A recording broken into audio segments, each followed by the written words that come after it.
Hello students of class 8, good morning. I am Malik sir. I am going to continue the revision of first lesson crop production and its management, right? Yesterday I had discussed about sowing of seeds, right? Today I am going to discuss the next topic, replenishment of nutrients in the soil. Soil में nutrients का replenishment कैसे होता है, ठीक है? तो आप देख रहे हैं कि सॉइल जैसे हम लोगों को न्यूट्रिएंट्स की ज़रूरत होती है तो प्लांट्स को भी न्यूट्रिएंट्स की ज़रूरत होती है। और ये न्यूट्रिएंट्स जैसे हमारे लिए एसेंशियल होता है, हम लोगों का जो न्यूट्रिएंट है उसी तरह प्लांट के लिए भी ये सारे जो न्यूट्रिएंट्स होते हैं वो उनके लिए ज़रूरी होता है। तो due to economic reasons farmers grow crops in the same field year after year. तो किसान अधिक से अधिक फायदा लेना चाहता है तो एक ही खेत में वो लगातार फसल जो होता है कंटिन्यूस फसल, एक फसल कटे दूसरा फसल उसने लगाया, दूसरा कटा तीसरा लगाया। इससे क्रॉप के अंदर जो न्यूट्रिएंट्स हैं वो जो ऊपर जो प्लांट्स लगाए जाते हैं, क्रॉप लगाए जाते हैं, उसको क्या करते हैं, यूज़ कर लेते हैं। तो सॉइल में न्यूट्रिएंट्स की कमी हो जाती है ना। तो न्यूट्रिएंट्स अगर फिर से नहीं उसको वापस मिलेगा, रिप्लेनिश नहीं होगा, रिटर्न बैक नहीं होगा, तो फिर अगला जो क्रॉप होगा तो उसको तो मिलेगा नहीं, वो अच्छे से ग्रो नहीं करेगा, है ना। तो इसके लिए कुछ मेथड्स हैं। तो एक है कि natural methods to restore the soil fertility, एक प्राकृतिक मेथड है जिसके कारण से सॉइल खुद से अपनी फर्टिलिटी को रिगेन करता है। पहला है फॉलोइंग, मतलब in this method land is left uncultivated. एक फसल किसान लगाया और कुछ समय के लिए 1 महीना 2 महीना 3 महीना के लिए वो खेत को खाली छोड़ देता है ना। तो उसमें जो खरपतवार होते हैं फिर सड़ते गलते हैं और डिकम्पोज होते हैं, बैक्टीरिया और माइक्रोब्स, बैक्टीरिया या फिर फंगी के द्वारा जो माइक्रोब्स है। डिकम्पोजिशन में क्या होता है कि ये सारे जो है माइक्रोब्स उसका जो न्यूट्रिएंट्स है वो वापस सॉइल को पहुंचा देते हैं, मतलब रिटर्न बैक करते हैं। तो सॉइल इस तरह से फिर से जो उसका न्यूट्रिएंट्स गायब हो चुका था तो फिर से वो स्टोर हो जाता है। दूसरा है crop rotation. Crop rotation is a method of growing different crops alternately on the same field. एक ही फील्ड पर एक फसल ये लगाया, अगला फसल कुछ दूसरा लगाएंगे, तीसरा कुछ और लगाएंगे, है ना। तो क्रॉप रोटेशन में क्या होता है, एक एग्जाम्पल देखिए। Farmers grow crops like wheat और barley in the first year. पहले ईयर लगाया तो वो नाइट्रोजनियस जो न्यूट्रिएंट है उसको एब्जॉर्ब कर लेता है, तो अगले क्रॉप के लिए तो नाइट्रोजन की कमी हो जाती है। तो किसान ऐसे तो प्लांट्स के बारे में लगाने की सोचते हैं जो उसको नाइट्रोजन की कम ज़रूरत हो और वो नाइट्रोजन वापस फिर से सॉइल में मिल जाए। तो ल्यूग्यूम्स प्लांट जो दलहन वाले प्लांट हैं जो दाल प्रोड्यूस करते हैं, ऐसे पी है, सोयाबीन है और भी जितने तरह के दाल हैं, तो उनको लगाने से किसान क्या करते हैं, गेहूं के बाद उसको लगाते हैं, है ना। उससे क्या फ़ायदा होता है, आप यहाँ देख रहे हैं जो लिग्यूम्स प्लांट के रूट नॉडल्स, ये जो देख रहे हैं रूट नॉडल्स में, ये देख रहे हैं छोटे छोटे जो भार हैं, इसमें एक रूट नॉडल्स में एक बैक्टीरिया होता है जिसका नाम राइजोबियम है, ठीक है। और ये राइजोबियम बैक्टीरिया क्या करता है, एटमॉस्फेरिक नाइट्रोजन को कन्वर्ट करके नाइट्रोजनियस कंपाउंड में कन्वर्ट करके उसको सॉइल में फिक्स करता है, ठीक है। और इससे और उसके बदले में प्लांट क्या करता है, उसको खाना देता है ना। तो दोनों का काम चला, एक तरह से सिम्बायोटिक रिलेशनशिप हुआ दोनों के बीच में,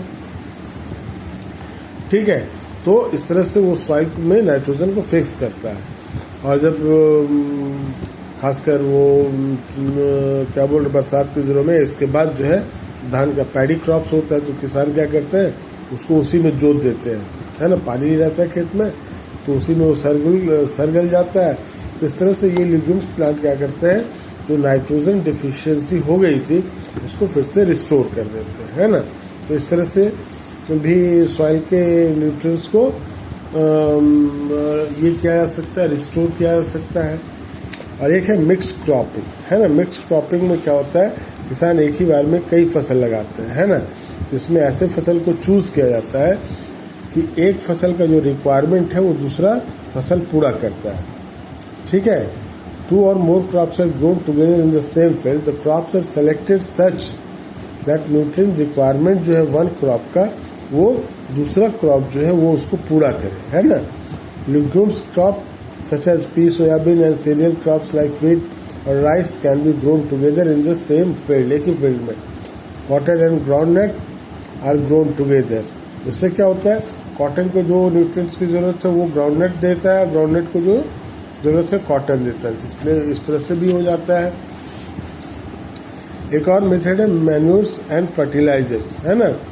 अब ये तो हुआ नेचुरल, अब जो ह्यूमन मेड है, मनुष्य के द्वारा क्या हो सकता है, मैन्योर और फर्टिलाइजर्स को ऐड करना। इसको adding manure and fertilizers in the field to increase its fertility is called manuring. तो मैन्योर, पहले देखिए मैन्योर क्या है, ऑर्गेनिक कंपाउंड है जो रिच इन न्यूट्रिएंट्स होता है, obtained by decomposition of plant and animal wastage by microbes. जो प्लांट वेस्ट है या फिर जो एनिमल वेस्ट है, एक्सक्रीट, गोबर वगैरह जो है, उसको सड़ा गलाकर उसको फिर जो होता है ना, जो बचा रेसिड्यू होता है उसको खेतों में डालते हैं और ये ऑर्गेनिक न्यूट्रिएंट्स है तो सॉइल में काफ़ी अच्छा होता है। अब देखिए कंपोस्ट पिट, कंपोस्ट के बारे में आपने पढ़ा होगा। कंपोस्ट में क्या होता है, किसान क्या करते हैं, खेतों में या कहीं खाली जगह है वहाँ पर बहुत बड़ा गड्ढा खोदते हैं और उसमें वो जो डे टू डे वेस्टेज है, खासकर प्लांट वेस्टेज, प्लांट का खरपतवार ये सब हुआ, गोबर वगैरह हुआ, उसमें डालते जाते हैं। जब वो भर जाता है तो उसको ढक देते हैं मिट्टी से और कुछ दिन के बाद, अबाउट 25 और 30 डेज के बाद फिर वो सड़ गल जाता है, मतलब डिकम्पोज हो जाता है by the action of microbes like bacteria and fungi.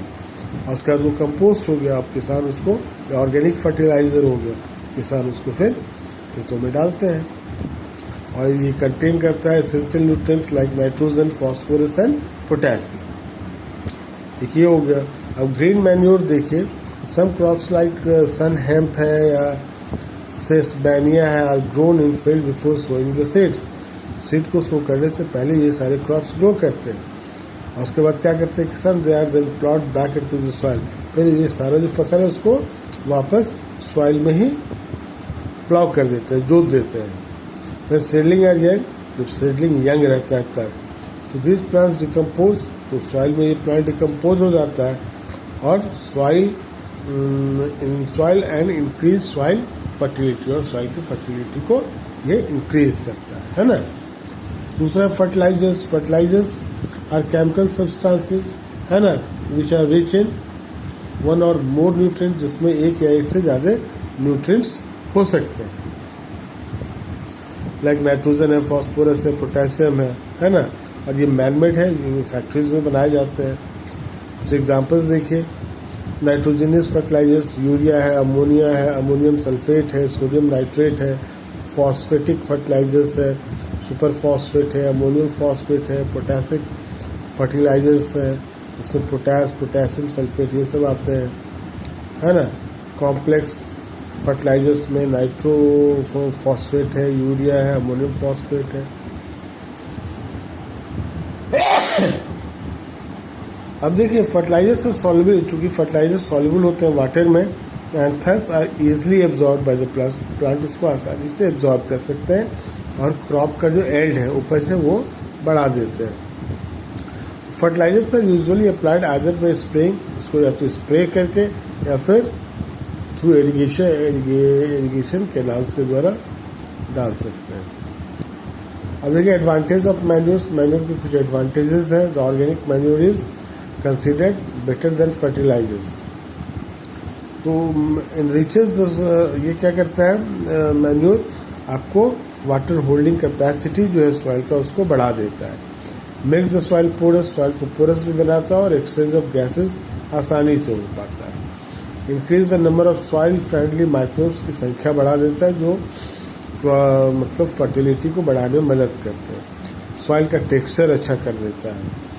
Ads humus to the soil, soil को ह्यूमस प्रोवाइड करता है और आप जानते हैं ह्यूमस कितना ज़रूरी है फर्टिलिटी के लिए। इट इज़ नॉट एक्सपेंसिव, इसमें एक्सपेंसिव भी ये नहीं है और आसानी से उसको बनाया जा सकता है। Does not cause water pollution, और ये किसी तरह का वाटर पॉल्यूशन नहीं करता, साथ ही साथ खेत के मिट्टी को किसी भी तरह का नुकसान नहीं पहुंचाता है। तो यहाँ पर आप देख पैरामीटर्स है जिसके ऊपर फर्टिलाइजर्स और मैन्योर्स में डिफरेंसेस को बताया गया है ना। आज के लिए इतने ही। Thank you, have a nice day.